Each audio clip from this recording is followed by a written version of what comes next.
Mereka hanya ingin liburan sejenak, menjauh dari hiruk-pikuk kota, menghabiskan waktu di rumah tua warisan kakek, di pelosok desa Jelabat. Tapi sejak matahari tenggelam di hari pertama, rumah itu mulai berbisik, lorong-lorongnya bernapas, dan malamnya menolak tidur. Ketika adik mereka menghilang tanpa jejak dan suara-suara tangis terdengar dari balik dinding, mereka mulai paham, tempat ini tidak diam. Ia menyimpan dendam, dan yang lebih mengerikan, kutukan itu bukan datang dari luar, tapi dari darah yang mengalir di tubuh mereka sendiri. Jika rahasia tergelap berasal dari keluarga sendiri, siapa yang akan mereka lawan untuk bertahan hidup? Selamat datang di channel Army Pemburu Hantu, menceritakan berbagai kisah mistis Nusantara yang belum tentu semua orang mengetahui. Kamu beruntung menonton video ini, karena dengan menonton video ini, kita semua bisa lebih berhati-hati dalam bertindak. Pastikan subscribe dan nyalakan loncengnya dulu, agar kamu bisa selalu update cerita mistis terkini. Sekarang, mari kita lanjutkan ceritanya. Liburan ini seharusnya menjadi momen yang menyenangkan. Setidaknya, itu yang kami kira. Saat matahari baru merayap di balik bukit, kami berempat sudah siap dengan koper dan ransel. Aku duduk di kursi depan, memandangi wajah-wajah penuh semangat dari ketiga saudaraku. Raka yang keras kepala, Dini yang ceria, dan Farah yang lebih sering diam tapi sensitif. Kami tumbuh di bawah atap yang sama, berbagi duka dan tawa sejak kecil. Namun hari itu, semuanya terasa berbeda. Mobil melaju melewati jalan berliku, meninggalkan kota yang bising. Kami menuju desa terpencil bernama Jelabat, lokasi rumah tua milik kakek dan nenek yang sekarang diwariskan kepada keluarga kami setelah mereka wafat beberapa tahun lalu. Rumah itu sudah lama kosong, tak ada tetangga, tak ada sinyal, dan bahkan tak ada listrik. Hanya hujan, udara dingin, dan sunyi. Ini ide siapa sih? Liburan ke hutan segala? Keluh Raka sambil menyetel AC. Idemu, jawab Dini cepat. Kamu yang bilang pengen liburan beda. Ya, beda. Bukan nyari setan, gumam Raka. Aku tersenyum kecil, tapi pikiran masih tertuju pada ucapan Paman Fadli semalam. Sebelum kami berangkat, dia sempat datang ke rumah. Tatapannya aneh, wajahnya pucat, seperti ada sesuatu yang ingin dia katakan, tapi ditahan. Dia hanya bilang pelan nyaris seperti bisikan, "Jangan sembarangan bicara di sana. Jangan pernah menjauh dari rumah itu." Apapun yang terjadi, aku bertanya, "Kenapa, Paman?" Dia terdiam cukup lama sebelum menjawab. Karena tempat itu belum sepenuhnya tidur. Aku tidak mengerti, tapi nada suaranya membuatku merinding. Mobil, kami akhirnya melewati jalan terakhir yang sudah mulai berbatu dan licin. Tak ada lagi rumah, tak ada papan petunjuk, hanya hutan cemara menjulang, dan suara burung yang terdengar seperti lolongan serigala. Rumah itu muncul tiba-tiba di balik kabut tua, besar, dan tampak menyeramkan. Catnya sudah mengelupas, pintu kayu lapuk itu seolah menatap kami. Aku turun pertama kali dan berdiri mematung. "Ada apa, Mas?" tanya Farah pelan. Aku menggeleng, walau tubuhku merinding. "Kayaknya rumah ini gak suka dikunjungi," jawabku setengah bercanda. Kami membuka pintu dengan kunci kuno yang sudah mulai berkarat. Bunyi engsel berdecit nyaring, seperti jeritan kecil yang tertahan. Bau lembab langsung menyergap bau tanah, jamur, dan sesuatu yang entah kenapa seperti darah yang mengering. Kami mulai membersihkan rumah. Farah menyapu lantai, Dini membuka jendela, Raka mengecek kamar belakang. Aku naik ke loteng sekadar, ingin melihat apakah masih ada barang kakek dan nenek di sudut loteng. Aku menemukan kotak kayu tua. Di dalamnya ada topeng kayu yang retak, foto hitam putih kakek dengan beberapa orang asing berpakaian seperti suku pedalaman, dan sebuah buku catatan tipis berdebu. Semuanya terlihat kuno dan janggal. Aku membuka halaman pertama buku catatan itu. Tulisan tangan kakek, isinya tidak jelas. Seperti puisi atau mantra. Di hutan yang lapar, jangan berbicara. Jangan sebut nama mereka. Di malam yang pekat, jangan bersiul. Karena suara kita membuat mereka bangun. Aku menutup buku itu cepat-cepat. Dada rasanya sesak. Apaan sih? Mas, teriakan Farah dari bawah membuatku tersentak. Aku berlari turun. Farah berdiri di depan pintu. Tubuhnya gemetar. Ada yang lewat di luar tadi. Tinggi, hitam, kayak bukan manusia. Raka datang sambil tertawa. Kau serius? Baru hari pertama dan udah halu? Enggak kak, aku lihat sendiri. Dia jalan dari balik pohon, terus berhenti, terus kayak ngelihat ke sini. Ke aku menarik napas panjang. Mungkin itu orang desa, kita belum tahu. Kan siapa yang tinggal di sekitar sini? Farah menggeleng cepat. Itu bukan orang biasa mas. Matanya putih semua. Malam tiba lebih cepat dari yang kami harapkan. Angin dari hutan membawa suara-suara aneh. Ranting patah, daun bergemerisik, dan sekali waktu, seperti ada yang mengetuk jendela dari luar. Kami duduk melingkar di ruang tengah. Makan mie instan seadanya. Raka menyalakan senter, dan membuat bayangan-bayangan di dinding. Mencoba mencairkan suasana. Tapi semua tetap terasa tegang. Kata Dini tiba-tiba. Kalian tahu nggak, di desa ini, katanya, dulu ada yang percaya sama makhluk pemakan manusia, semacam orang hutan. Tapi kayak iblis. Farah langsung menutup telinganya. Udah, jangan omongin yang aneh-aneh. Aku menoleh ke Dini. Kamu dengar cerita itu dari mana? Buku-buku tua di lemari kamar. Ada tulisan tentang perjanjian darah dan penjaga hutan gitu. Aku mencengkeram lututku. Perkataan Paman Fadli kembali terngiang di telingaku. Jangan sembarangan bicara. Jangan menjauh dari rumah. Dan kini, semua larangan itu mulai kami langgar tanpa sadar. Tanpa tahu bahwa harga dari rasa penasaran adalah nyawa. Aku tak bisa tidur malam itu, bukan karena suara binatang atau dinginnya lantai kayu yang mulai lapuk, tapi karena perasaan aneh seperti ada sesuatu yang sedang berdiri di luar jendela, memperhatikanku. Aku berbaring di ranjang kayu tua, memeluk selimut tipis, tapi tak ada rasa hangat sedikit pun. Di luar, angin berhembus pelan, terlalu pelan, seperti bernapas. Jam dinding tua di ruang tengah berdetak keras.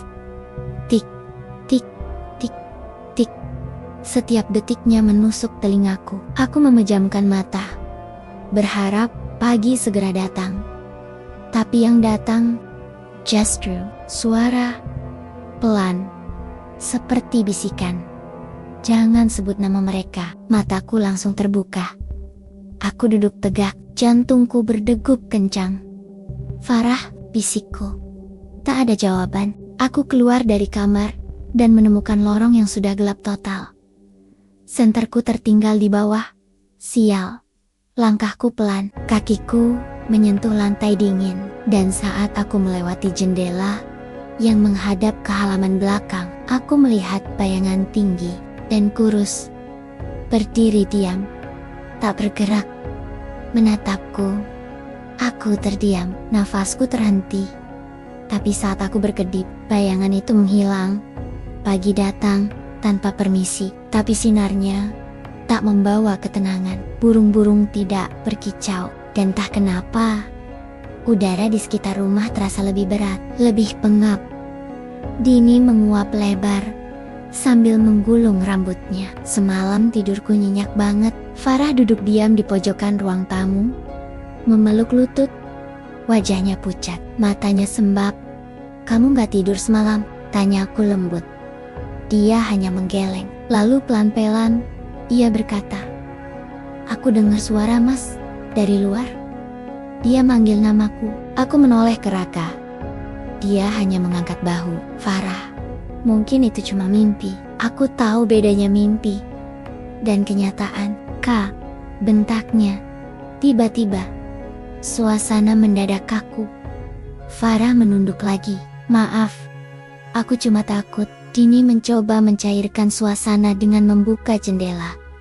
Udara pagi, segar banget. Ayo kita jalan-jalan ke hutan. Jalan kaki aja. Siapa tahu ada sungai atau air terjun. Aku langsung menatapnya tajam. Dini, Paman, udah bilang jangan menjauh dari rumah. Paman, Mas, itu kan cuma omongan orang tua. Kuno banget. Kita kesini buat healing, bukan buat dikurung. Raka setuju. Ya udah, kita nggak jauh-jauh amat. Paling 100 meter dari rumah. NGGAK, bakal kenapa-napa. Aku ingin menolak, tapi mereka sudah bersiap. Aku mengalah dengan perasaan tak enak yang tak bisa kutolak. Kami berjalan menyusuri jalur sempit di belakang rumah. Pohon-pohon tinggi menjulang di kiri kanan.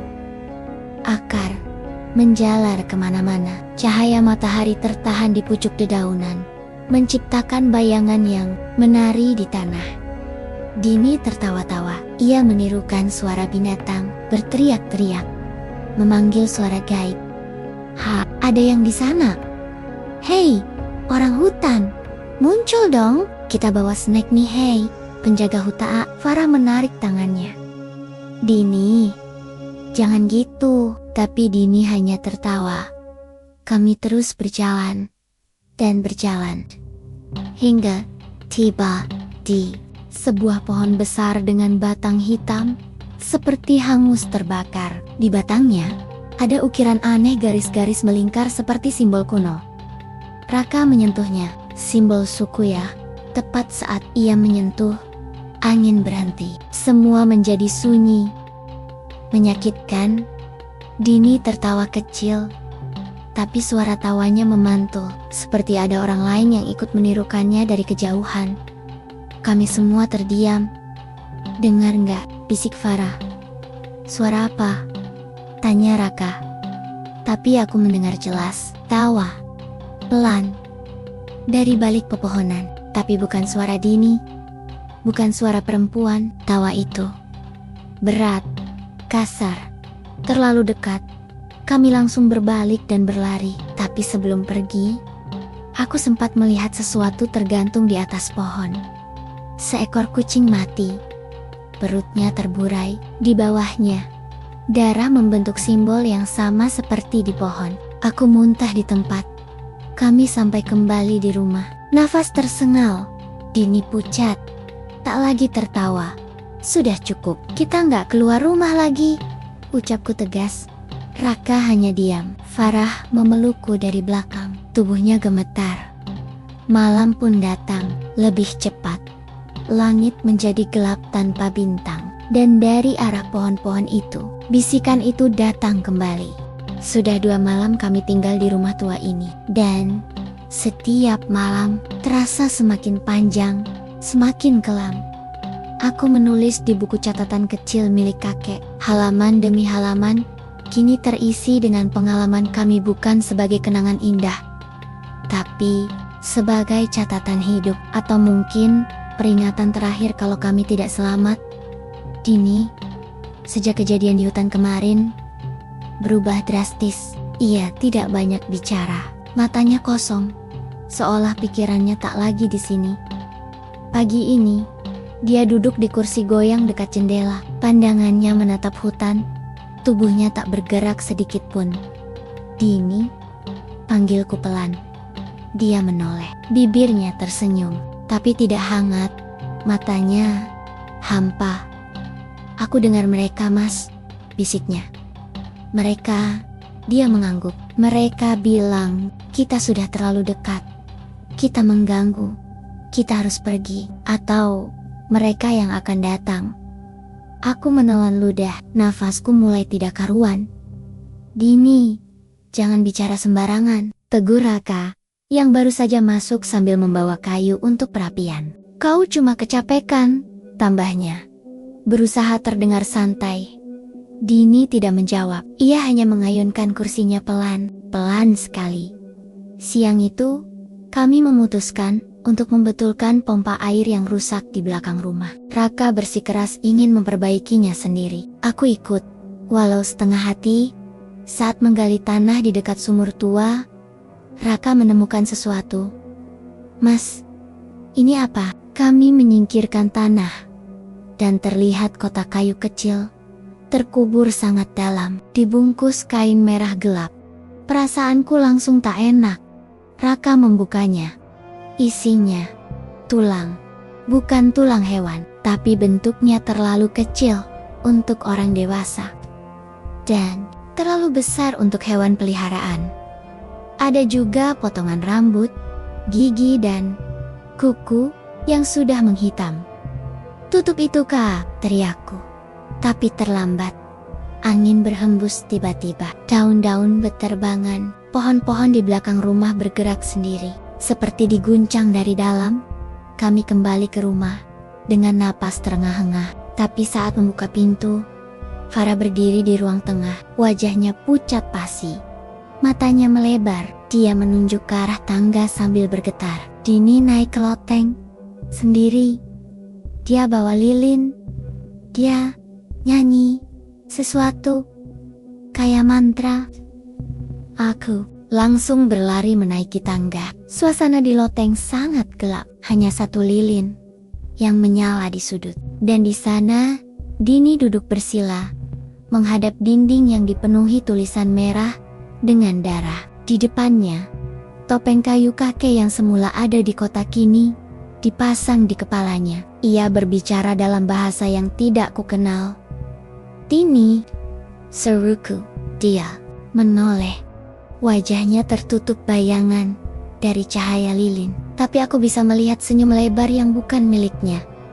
Sudah dimulai Mas, katanya pelan. Mereka sudah di sini. Aku berlari padanya, merampas topeng itu, dan membantingnya ke lantai.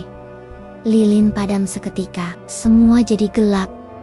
Dan di kegelapan itu, aku mendengar bisikan. 3 suara, 1 napas, pengganggu, penghancur, persembahan. Malamnya, kami mencoba tidur di satu kamar. Semua lampu senter menyala. Kami tak berani tidur sendiri. Farah menggenggam tanganku erat. Mas, aku takut Dini. Dia bukan Dini lagi. Aku tak bisa menjawab. Aku tahu Farah. Benar. Dini duduk di sudut kamar. Ia tertunduk, memeluk lutut, tak berbicara sepatah kata pun. Raka mencoba bersikap normal. Besok pagi, kita pergi dari sini. Mobil masih bisa jalan, kita tinggal isi bensin dari jerrycan di belakang rumah. Aku mengangguk pelan, tapi hati kecilku. Tempat ini tidak akan membiarkan kami pergi semudah itu. Menjelang tengah malam, suara itu datang lagi. Ketukan di jendela, di pintu, di lantai atas. Langkah kaki, lambat, berat, tak terburu-buru. Seperti makhluk yang tahu mangsanya tak bisa kemana-mana. Aku membuka jendela pelan, mencoba melihat apa yang terjadi di luar. Dan di balik kabut malam, aku melihat mereka. 3 sosok tinggi, kurus, kepala botak. Kulit mereka pucat seperti jamur, mata mereka putih semua. Mereka berdiri mematung, menatap ke arah rumah. Dan di antara mereka, seorang anak kecil. Wajahnya mirip Dini, tapi tubuhnya membusuk. Tangannya menggenggam boneka rusak. Dia membuka mulutnya, dan suara Dini keluar. Dari sana, terlambat Mas. Kalian sudah memilih, kami akan masuk satu persatu. Pagi datang, tapi cahaya matahari tak lagi hangat. Langit tertutup mendung pekat. Seperti tubuh langit menolak untuk tersenyum. Dan pagi itu, Dini menghilang. Kami mencarinya kemana-mana. Loteng, dapur, belakang rumah semua kosong. Tak ada jejak kaki di tanah basah. Hanya bekas telapak tangan berdarah di pintu dapur yang mengarah ke hutan.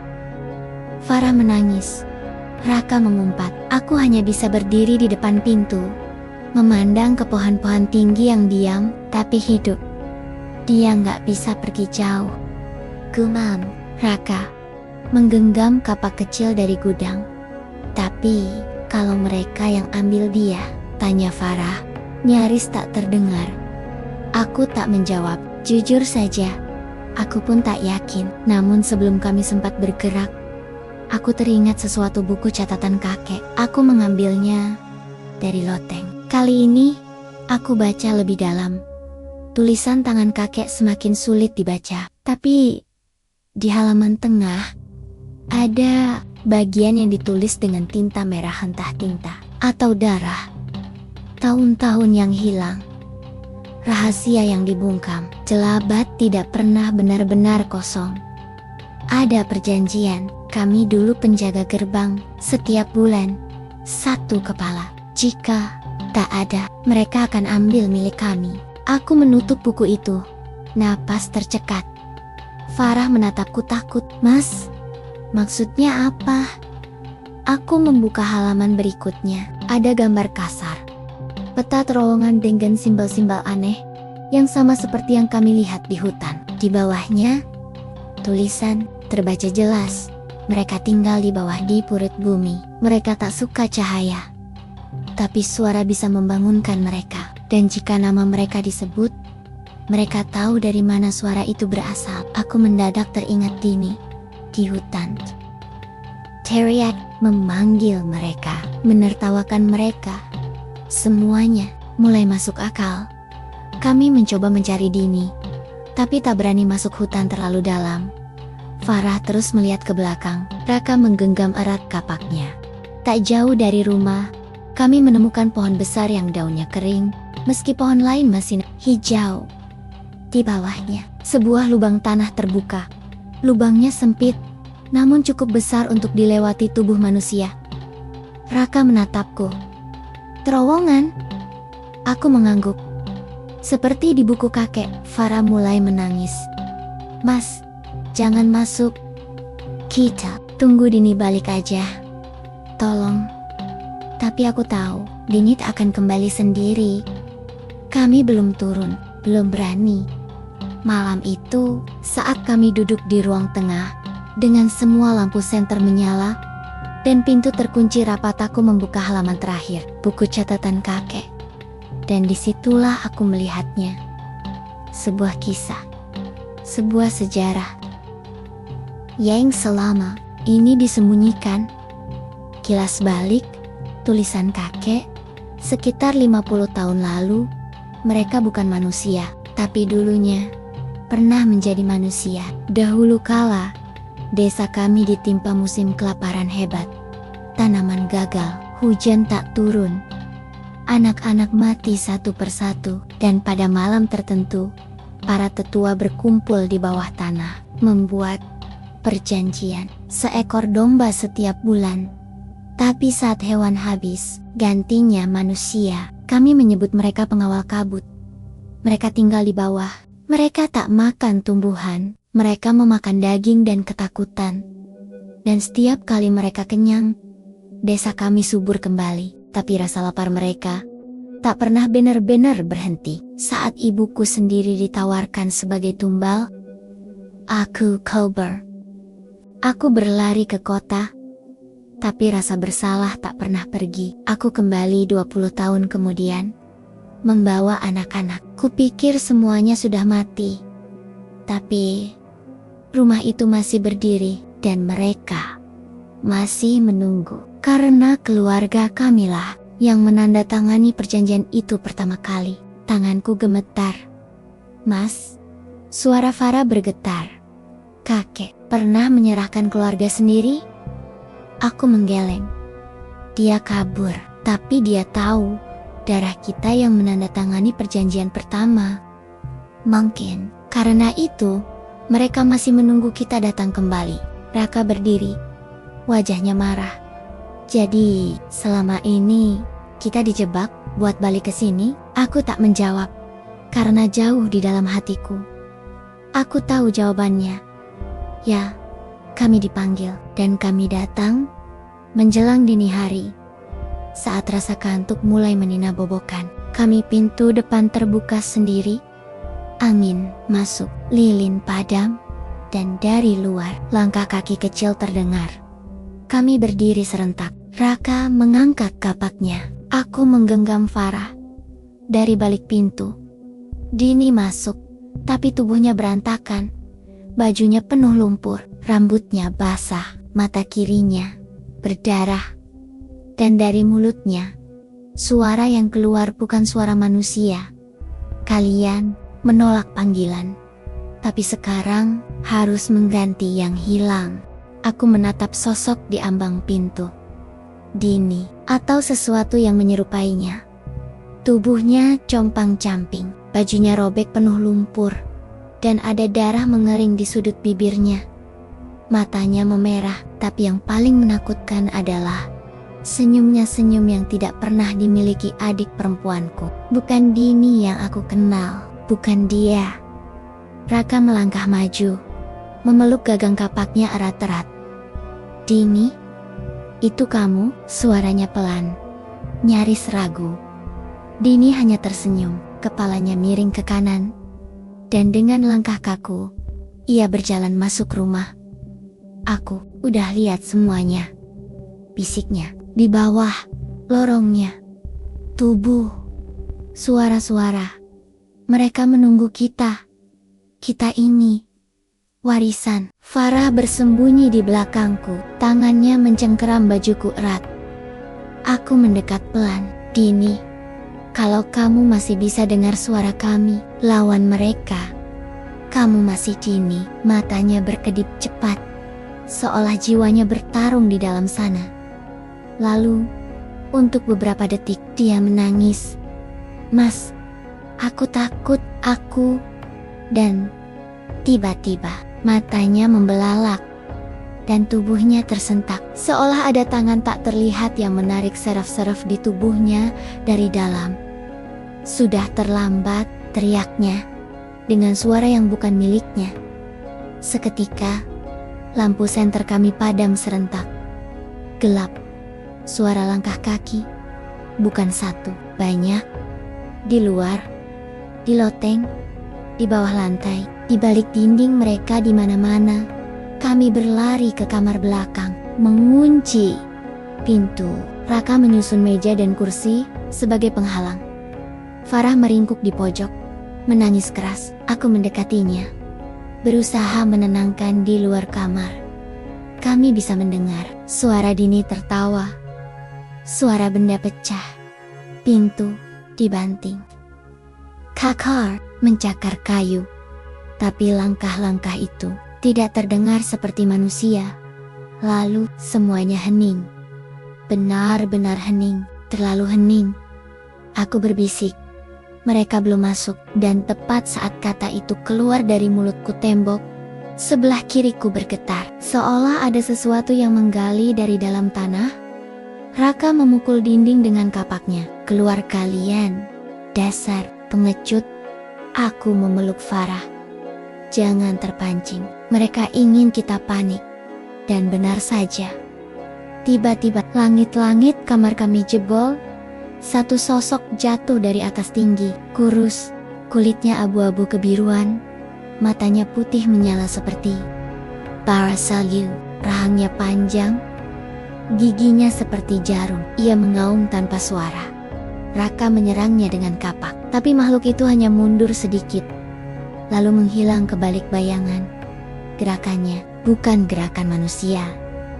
Kami keluar dari kamar, berlari ke ruang tengah, dan di sana kami menemukan sesuatu yang tak mungkin.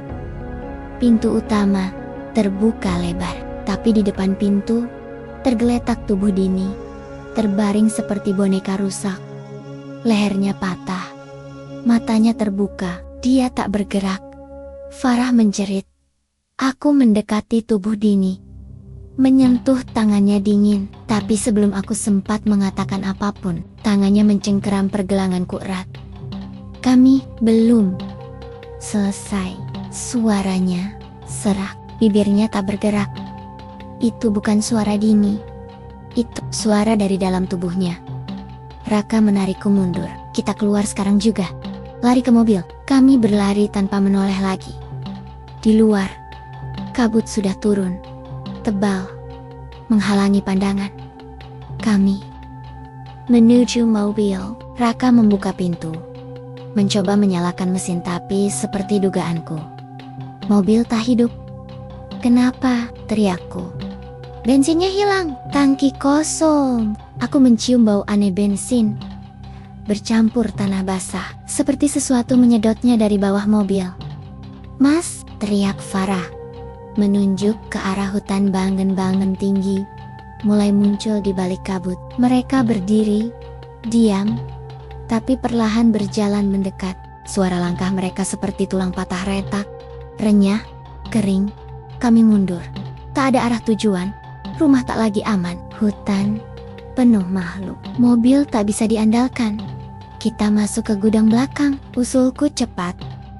Gudang itu kecil, hanya ruang 4 meter persegi, penuh peralatan tua. Kami masuk dan mengunci pintunya dari dalam. Nafas kami tercekat, tak ada satupun dari kami yang bicara. Kami hanya duduk dan menunggu apapun yang datang lebih dulu. Raka akhirnya membuka mulut. "Kita harus masuk ke lubang itu, ke lorong." Aku menoleh cepat. "Apa?" "Dini lihat sesuatu di sana. Mereka nggak mau kita keluar." "Mungkin jawabannya di bawah tanah. Mungkin ada jalan keluar atau cara mengakhiri semua ini." Farah menggeleng keras. "Jangan, tolong, jangan masuk ke sana." Tapi aku tahu Raka benar. Semua ini berakar dari dalam tanah, dari bawah rumah, dari sejarah yang dikubur, hidup. Dan jika kami ingin bertahan, kami harus turun. Malam itu, aku menulis kembali di buku catatan kakek. Tulisan tanganku bergetar. Mereka tidak hanya ada di sekitar kami. Mereka hidup di bawah kami. Mereka mendengar setiap langkah kami. Dan sekarang, mereka tahu ketakutan kami. Hai, kamu yang belum subscribe, subscribe dulu dong. Dan share ke teman-temanmu atau grup keluarga, agar mereka tahu cerita yang menyeramkan ini. Sekarang, kita lanjutkan lagi ceritanya. Kami berdiri di bibir lubang itu. Gelap, dalam, dan tak ada suara dari bawah. Bahkan angin pun tak berani masuk. Vera gemetar. "Mas, kita beneran mau masuk ke sana? Gimana kalau itu jalan satu arah?" Raka menyalakan senter.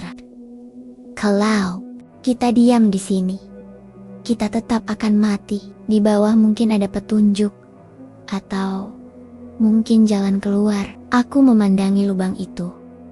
Bau tanah basah dan darah lama tercium kuat. "Kalau memang ada jawaban," bisikku, "maka itu bukan di atas tanah." Dan akhirnya kami turun. Tangga kayu yang mengarah ke bawah ternyata sudah tua dan rapuh, tapi cukup kuat untuk kami lewati satu persatu. Di dasar, kami disambut oleh lorong sempit. Dindingnya bukan batu, melainkan tulang-tulang manusia, disusun seperti dinding kerangkeng. Senter Raka menerangi tulisan di dinding. "Warisan darah adalah harga keabadian." Farah meringkuk di belakangku. "Tempat ini bukan cuma kuburan. Ini altar." Langkah kami menggema pelan. Lorong itu membelah menjadi 2 arah. Di tengahnya, sebuah prasasti batu berdiri. Ukiran di atasnya menampilkan 3 sosok tinggi, berkepala panjang, dengan tangan yang terlalu banyak. Di bawah ukiran, tertulis dengan huruf Latin, 3 penjaga. Mereka yang dulu manusia, kini menjadi pelindung kelaparan. Tubuh untuk dimakan, suara untuk dipanggil, nama untuk dibayar dengan darah. Aku menahan napas. Ini bukan mitos, ini nyata. Dan perjanjian itu benar-benar terjadi. Raka melangkah ke lorong sebelah kiri. Aku dan Farah mengikuti. Di dalamnya, kami melihat banyak kandang kecil seperti penjara. Tapi ukurannya tidak manusiawi, terlalu sempit. Dan di dalam kandang pertama, satu tengkorak anak kecil dengan nama ukiran kayu, Wulan, berumur 8. Farah menjerit kecil. Kandang berikutnya, dan berikutnya, semuanya berisi tulang belulang anak-anak. Aku tak kuat, lututku melemas.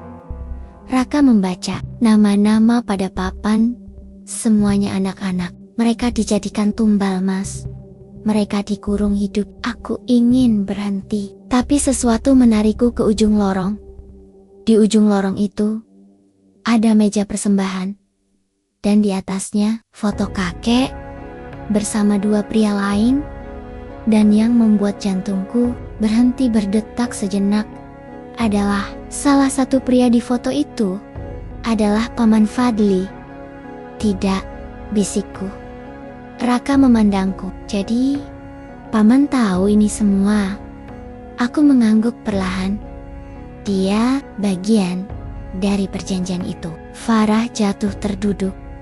Matanya berlinang. Kenapa harus kita? Kita nggak minta dilahirkan dari darah ini. Tiba, suara dari lorong sebelah kanan menggema. Langkah kaki. Banyak. Berat. Tertahan. Dan suara nyanyian dalam bahasa aneh mereka datang. Raka menggenggam erat kapaknya. Kita lari. Kami berbalik arah. Tapi lorong mulai bergetar. Tanah runtuh sedikit demi sedikit. Cahaya dari senter berkedip.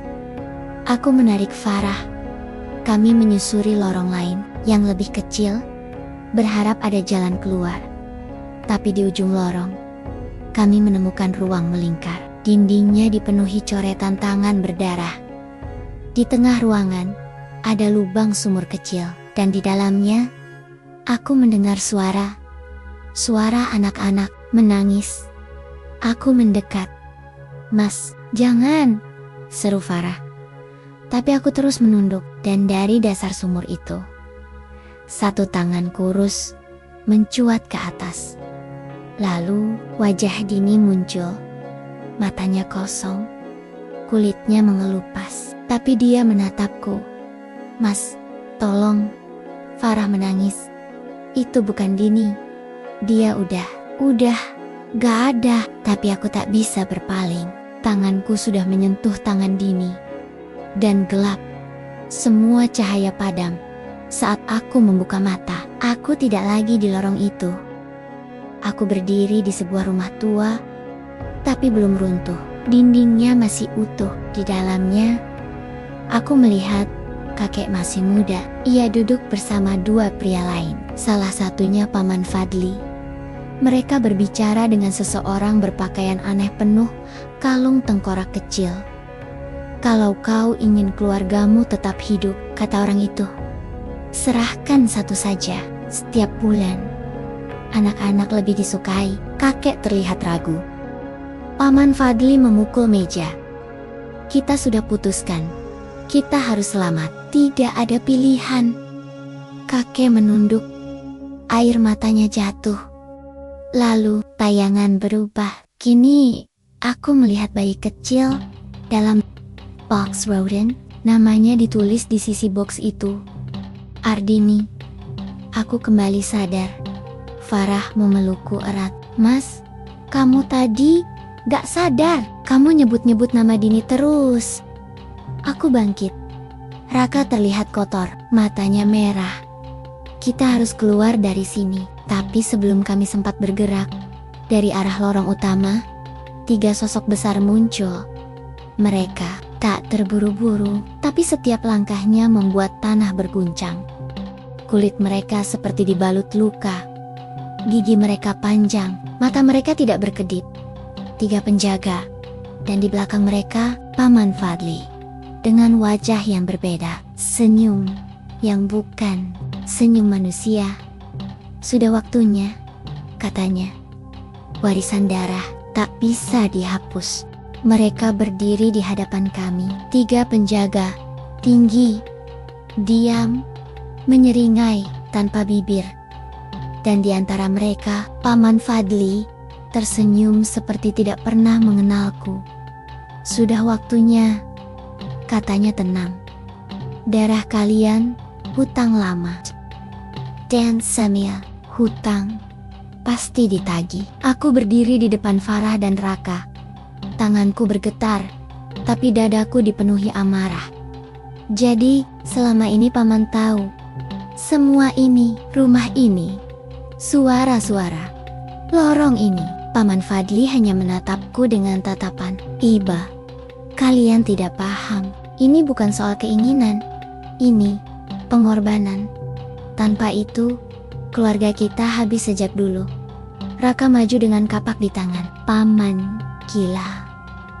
Salah satu penjaga menggeram. Suaranya seperti gergaji tumpul mengiris tulang. Paman mengangkat tangan, menghentikan mereka. "Kakek kalian pernah memilih untuk lari dan dia dihantui seumur hidup. Tapi, pada akhirnya, dia kembali. Dia kirim kalian ke sini. Dia tahu, hanya darah segar yang bisa menutup gerbang." Aku tertegun. "Jadi, ini jebakan." Paman menunduk. "Bukan jebakan, warisan." Farah menangis. "Kami bukan tumbal. Kami bukan milik siapapun." Dan saat itulah aku sadar, perjanjian ini hidup karena diterima, karena diteruskan, karena tak ada yang berani memutusnya. Tapi, kalau kami melawan, kalau kami menolak, mungkin, hanya mungkin, semuanya bisa berakhir. Aku berdiri lebih tegak. "Kalau yang kalian mau darah, ambil darahku." Raka menoleh cepat. "Mas, jangan gila. Tapi dengan satu syarat," lanjutku. "Setelah ini, semuanya berakhir. Tak ada lagi yang diburu. Tak ada lagi keluarga yang dikorbankan." "Paman," Fadli tertawa pelan. "Kau pikir mereka bisa diatur dengan negosiasi?" Aku menatap penjaga itu langsung. Mereka tidak bergerak, tapi entah kenapa, aku merasa mereka mendengarku. Farah berbisik, "Mas, jangan. Kita bisa cari jalan lain." Aku menggenggam tangannya. "Kalau kita tak berani memutus rantai ini, mereka akan terus mengambil saudara kita, anak kita, cucu kita." Raka menunduk, menahan air mata. "Kalau gitu, aku ikut. Kita sama-sama tebus ini." "Tidak," ucapku. "Satu saja, karena hanya satu kepala yang mereka minta setiap waktu." Aku maju, menarik pecahan logam dari lantai tajam. Berkarat, Paman Fadli terdiam. Ketiga penjaga mulai bergerak maju, tapi lambat, seolah menunggu. Aku membuka kemeja, menancapkan logam itu ke dadaku cukup dalam untuk darah mengucur. Aku anak dari garis darah pertama, dan aku mengakhiri ini. Darah jatuh ke lantai batu, mengenai prasasti tua. Simbol-simbol di dinding menyala merah. Gempa kecil mengguncang lorong. Farah menjerit. Raka memelukku, tapi aku tetap berdiri. Darah terus menetes, membentuk pola lingkaran di lantai, dan di dalam lingkaran itu, 3 penjaga berhenti. Mereka saling menatap, lalu berlutut. Paman Fadli mundur selangkah. "Tidak, tidak. Kalian tidak boleh tunduk. Kita ada perjanjian." Tapi penjaga itu mengabaikannya. Mereka membungkuk, mengarah padaku, seperti menghormati, dan tiba-tiba mereka mengangkat tangan, mencengkeram kepala Paman Fadli, menariknya ke belakang, dan merobek tubuhnya tanpa suara. Farah menjerit, Paman terjatuh. Diam, tapi wajahnya tetap menatapku penuh kebingungan. Lorong mulai runtuh. Tanah bergetar. Batu jatuh satu persatu. "Lari!" teriak Raka. Kami berlari melewati lorong. Dinding mulai pecah, tulang-tulang jatuh dari sela bebatuan. Tapi di balkon, kami, para penjaga hanya berdiri, diam. Saat kami mencapai tangga kayu, cahaya samar mulai muncul dari atas. 1 langkah, 2 langkah, dan kami keluar dari lubang. Udara malam menyambut kami. Untuk pertama kalinya, bintang-bintang terlihat kembali. Kami berdiri terdiam di belakang rumah. Farah menangis rokatorudak. Aku hanya memandang langit. Dini tak pernah kembali. Tapi malam itu, aku merasa jiwanya akhirnya bebas. Dan di lubang yang tadi kami lewati, tak ada suara lagi. Beberapa hari kemudian, kami membakar rumah itu sampai habis, sampai hanya abu. Kami kembali ke kota tanpa membawa apa-apa kecuali luka. Tapi kami tahu warisan itu sudah ditebus. 3 hari setelah kami meninggalkan rumah itu, aku masih tidak bisa tidur. Setiap malam, suara-suara itu kembali, tapi bukan suara penjaga, bukan gemuruh lorong, melainkan suara tawa Dini, lembut, tertahan, seolah dia berdiri di balik pintu kamar. Aku duduk di ranjang, membuka buku catatan kakek, yang kini hanya tinggal beberapa lembar terakhir. Tanganku gemetar saat membuka halaman yang selama ini kulewatkan, halaman yang dijahit, tersembunyi di belakang sampul. Tulisan tangan kakek di sana sangat rapi, berbeda dari tulisan panik di halaman sebelumnya. Jika kamu membaca ini, maka kamu telah melanggar larangan, tapi bukan salahmu.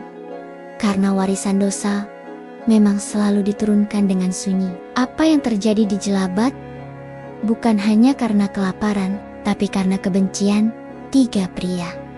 1. Pengkhianatan. Aku, Fadli, dan seorang lagi, tokoh desa. Kami menyegel sesuatu yang tak bisa disegel dendam dari masa sebelum kita dilahirkan. Penjaga bukan monster.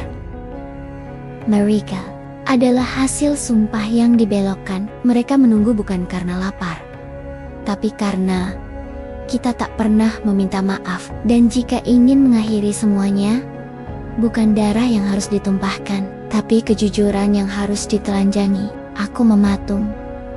Jadi selama ini, pengorbananku hanya setengah dari kebenaran. Aku berpikir semuanya sudah berakhir saat Paman Fadli mati, saat rumah itu terbakar. Tapi ternyata masih ada yang belum selesai. Aku mengajak Raka dan Farah kembali ke desa. Kali ini, tidak untuk lari, tapi untuk bertanya. Penduduk desa awalnya menolak bicara, tapi setelah mereka melihat buku catatan kakek, satu demi satu, mereka mulai membuka mulut walau pelan, nyaris seperti bisikan. Di sebuah rumah tua, kami bertemu dengan Pak Rodi, lelaki paling tua di sana. Sudah hampir 100 tahun usianya. Jelabat itu, dulu, bukan tempat biasa, katanya pelan. Matanya sudah buram, tapi nadanya tajam. Ini tanah yang dijanjikan kepada suku pertama, suku hutan. Tapi ketika bangsa luar datang, mereka diusir, dibakar, dibantai. Kami terdiam.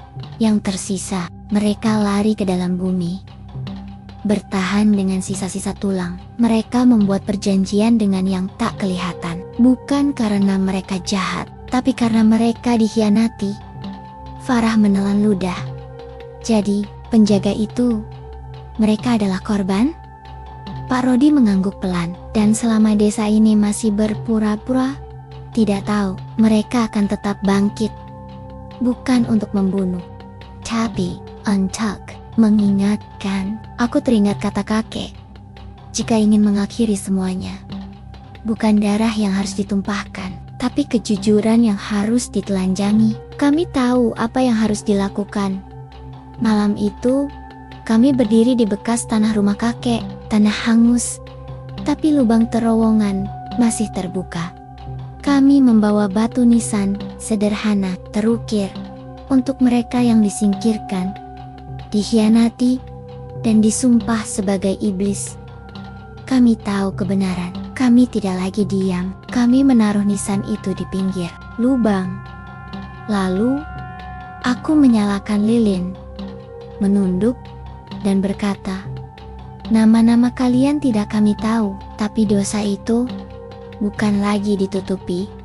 Hari ini kami tidak bersembunyi." Angin tiba-tiba berhembus pelan, dan dari dalam lubang kami mendengar tangisan.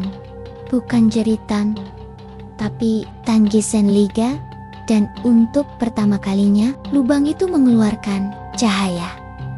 Kami kembali ke kota dengan langkah ringan. Tidak ada yang mengikuti kami. Tidak ada suara, tidak ada bayangan. Dan malam itu, aku bisa tidur. Dalam mimpiku, Dini duduk di kursi goyang, tersenyum. "Terima kasih, Mas," katanya. "Kita sudah bebas." Sudah 2 bulan berlalu sejak malam itu, sejak kami menaruh nisan sederhana di lubang tempat semua kengerian berakar, sejak kami akhirnya berani jujur. Tapi kejujuran tidak pernah datang tanpa bayaran. Aku dan Farah kembali ke rumah kami di kota.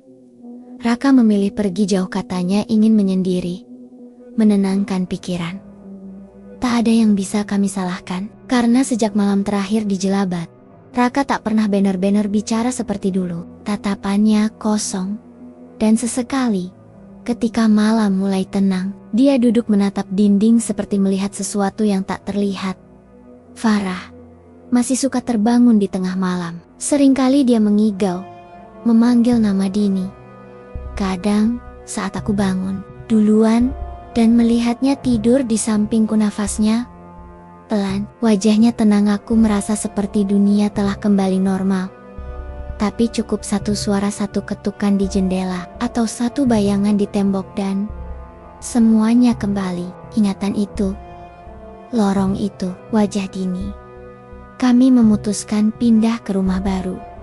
Rumah kecil di pinggir kota, dekat perbukitan, udara segar. Tetangga tak terlalu dekat. Tapi rumah ini tidak pernah terasa baru. Sejak pertama kami tinggal, ada suara-suara. Bukan suara menyeramkan, tapi suara-suara yang terlalu familiar. Langkah kaki kecil di atas plafon, ayunan berderit, padahal angin diam, dan suara tertawa lembut di sore hari. Farah awalnya menolak percaya, tapi suatu malam, ketika kami sedang makan malam, aku mendengar suara pintu belakang terbuka, padahal terkunci dari dalam. Dan saat kami mengecek, di lantai belakang ada jejak kaki kecil menuju keban, lalu menghilang. Kami tidak bicara malam itu. Kami hanya kembali ke ruang tengah, menyalakan semua lampu, dan duduk bersama. Diam. Tapi dalam diam itu, aku akhirnya berani bertanya Farah, kalau Dini masih ada di sekitar kita. "Kamu takut?" Dia menatapku lama, lalu menggeleng pelan. "Aku gak takut, aku cuma sedih. Karena kalau dia memang masih di sini, berarti dia belum selesai." Beberapa hari setelah itu, aku membuka kembali buku catatan kakek. Hampir semua halaman sudah kubaca, tapi ada satu lembar yang kusembunyikan dari Farah. Satu halaman terakhir, ditulis dengan tinta hitam pudar. Mereka tak hanya tinggal di tanah.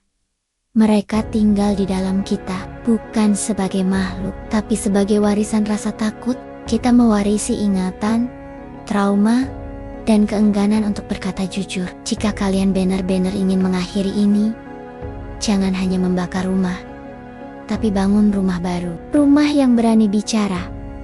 Aku tutup buku itu, dan malam itu, aku tahu apa yang harus kami lakukan. Esoknya, aku mengajak Farah ke sebuah taman kecil dekat rumah. Kami membawa batu nisan kecil yang dulu kami ukir untuk Dini. Kali ini, kami tanam di bawah pohon rindang. Bukan untuk pemakaman, tapi untuk mengakui. Aku menggenggam tangan Farah, dan kami duduk berdua di rumput. Lalu aku berbicara tentang semuanya. Tentang rasa bersalah, tentang takut, tentang kematian, yang bukan sekadar kehilangan, tapi ketidaksiapan. Tentang bagaimana kami tumbuh di keluarga yang menyembunyikan luka dan berpura-pura semuanya baik-baik saja. Dan untuk pertama kalinya, aku menangis. Farah ikut menangis, tapi saat tangis kami mereda, angin bertiup lembut. Dan di antara gemerisik daun, kami mendengar suara kecil. Terima kasih, malamnya, rumah kami terasa lebih hangat. Tak ada suara langkah, tak ada bayangan. Dan untuk pertama kalinya, aku melihat Farah tertidur. Tanpa menggenggam tanganku dengan ketakutan, aku keluar ke halaman, menatap langit. Dan di antara bintang, aku bisa merasakan kehadiran Dini. Tenang, penuh cahaya. Aku tersenyum. Selamat jalan, Dik. Rumah kita tidak lagi diam, tapi tidak lagi menyimpan rahasia. Sudah setahun sejak kami meninggalkan Jelabat. Setahun sejak lorong itu ditutup, sejak darah terakhir diteteskan untuk menyelamatkan apa yang tersisa dari keluarga kami. Sejak Dini pergi. Namun tak ada yang benar-benar pergi dalam kehidupan ini. Tidak dalam arti yang sepenuhnya utuh. Kenangan, suara, aroma, semuanya masih hidup di sela-sela waktu, di celah-celah diam. Hari ini, aku kembali duduk di ruang tamu rumah kecil kami, rumah baru yang kami bangun bersama Farah. Sinar matahari menembus tirai dengan lembut. Tidak ada suara aneh, tidak ada bayangan. Tapi hariku, tahu ini bukan akhir. Ini awal dari sesuatu yang berbeda. Farah sedang di halaman belakang, menyiram bunga. Wajahnya jauh lebih tenang dari 1 tahun lalu. Senyumnya sudah kembali, meski matanya masih menyimpan luka yang tidak akan pernah benar-benar sembuh. Aku menatap meja kayu di hadapanku. Di sana terletak sebuah buku kecil berwarna coklat kusam. Catatan kakek. Buku itu kini sudah lusuh. Sampulnya retak. Sebagian halamannya koyak. Tapi isinya lebih hidup dari sebelumnya. Sudah entah berapa kali aku membacanya dari awal hingga akhir. Bahkan ketika aku sudah hafal hampir semua kalimatnya, aku tetap membacanya ulang. Ada kekuatan dalam mengenang, ada keteguhan dalam memeluk sejarah. Seburuk apapun rupanya, beberapa minggu yang lalu, Raka akhirnya kembali. Dia datang tanpa kabar, membawa ransel usang dan wajah yang jauh lebih dewasa dari terakhir kali kami bertemu. Farah, yang pertama kali melihatnya di depan pagar. Ia berlari ke dalam rumah dengan mata basah. Raka pulang. Aku berdiri kaku selama beberapa detik. Tak percaya, tapi begitu kulihat bayangan tubuh itu di bawah sinar sore, aku tahu ini benar-benar dia. Aku memeluknya erat. Tidak peduli betapa kakunya dia menanggapi, sampai akhirnya tubuhnya sendiri lunglai dalam pelukanku, dan tangis kami pecah bersamaan.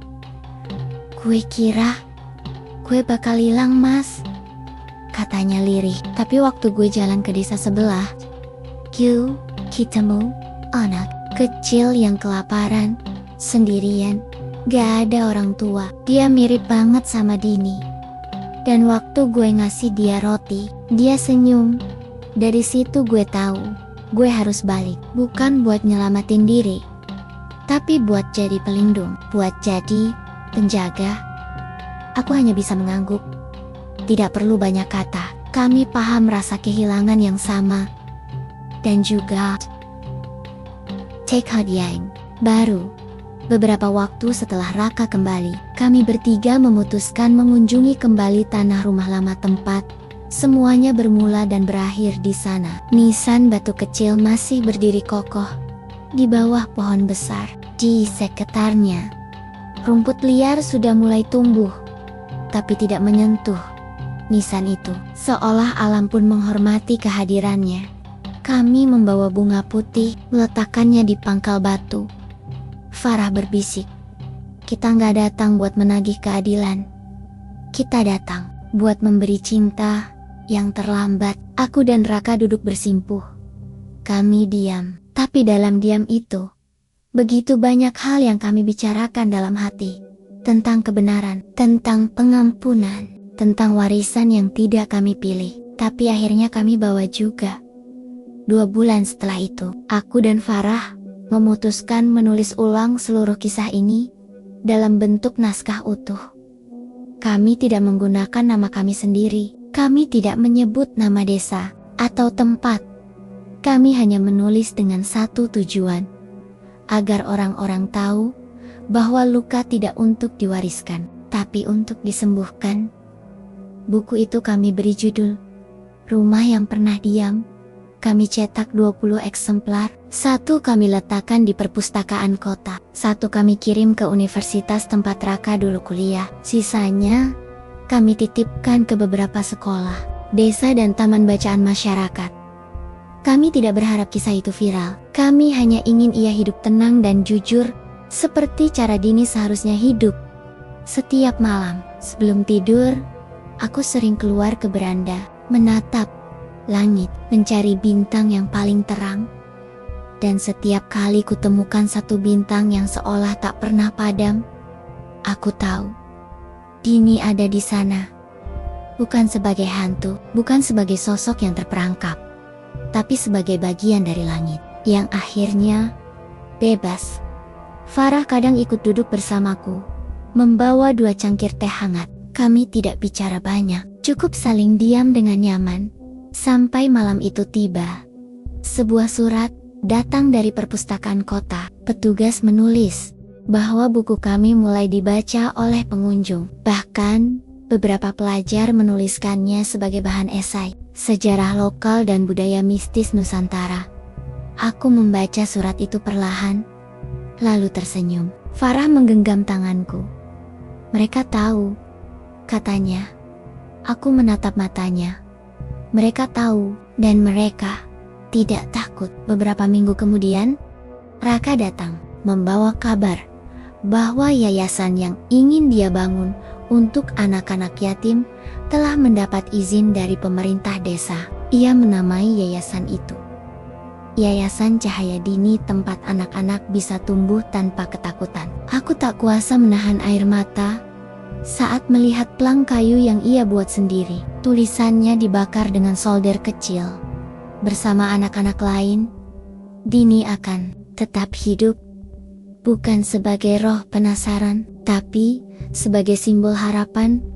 Kini, ketika orang-orang bertanya, apakah kisah horor itu nyata? Aku tidak langsung menjawab.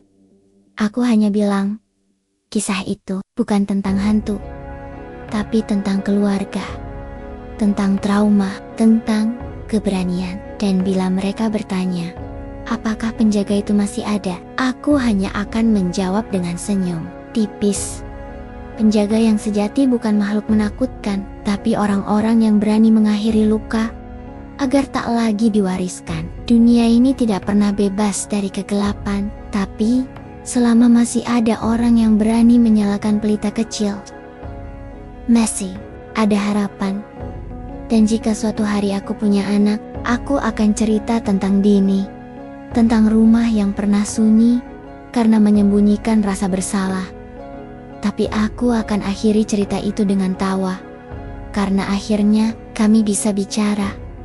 Kami bisa memaafkan, dan kami bisa mewariskan sesuatu yang jauh lebih berarti daripada rumah tua atau darah tua. Kami mewariskan keberanian untuk jujur. Dan itu warisan yang paling baru dan paling suci yang bisa kami berikan kepada dunia. Terima kasih buat kamu yang sudah menonton video ini sampai akhir. Semoga kamu selalu dalam lindungan Tuhan dan dijauhkan dari godaan setan. Kita ketemu lagi di video berikutnya. See you!